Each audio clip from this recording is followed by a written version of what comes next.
xicotell, el que més us agrada. Soc el Henry. Avui us vull explicar una iniciativa molt bona que han fet els nens de l'Escola Joan Sant Pere de les Franqueses del Vallès.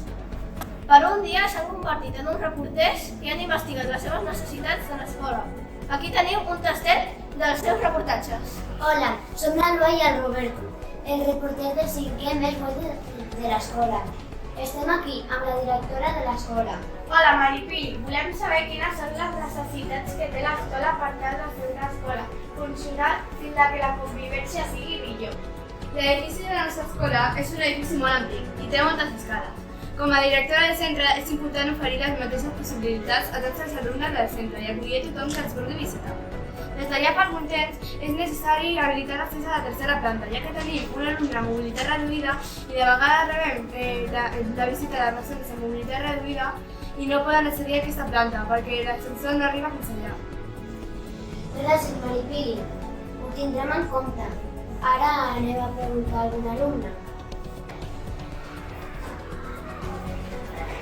Hola, com us dieu? Som Esdras i Pepa. Pepa, quin curs fas i què t'agradaria millorar de la nostra escola? Vaig a primer i crec que estaria bé posar un jugant al pati. Estaria guai. I tu, Jonathan, quin curs fas i què t'agradaria millorar de l'escola Joan Sant Pere?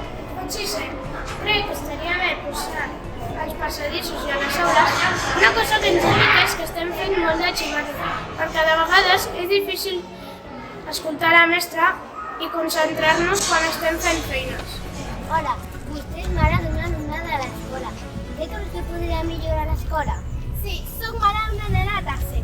La meva filla té asma i sovint em diu que no puja a la biblioteca perquè se li fa una mica difícil, ja que la seva aula està al primer pis i ha de pujar fins al tercer pis. Potser si hi hagués algun aparell perquè pugés no es cansaria tant. Quina bona idea! L'anotarem. Ara per últim anar a preguntar a algun mestre. Vale.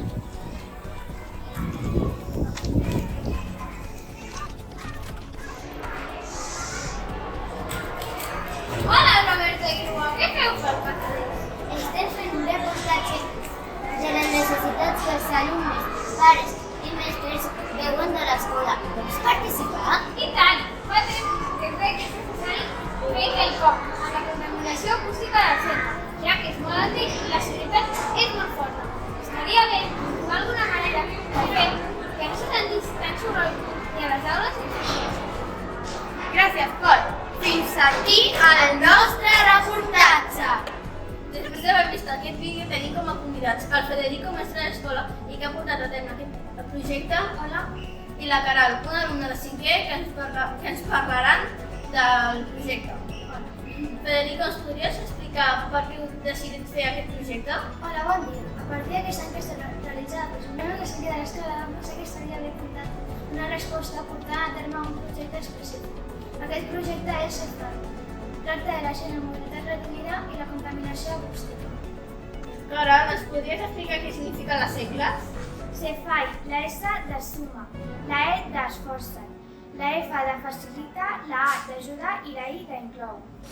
Totes aquestes paraules ens donen idea en què de nostra escola. Sí, com diu la Caral, és un projecte molt important pels alumnes de 5è de l'escola. Es van organitzar en 5 grups.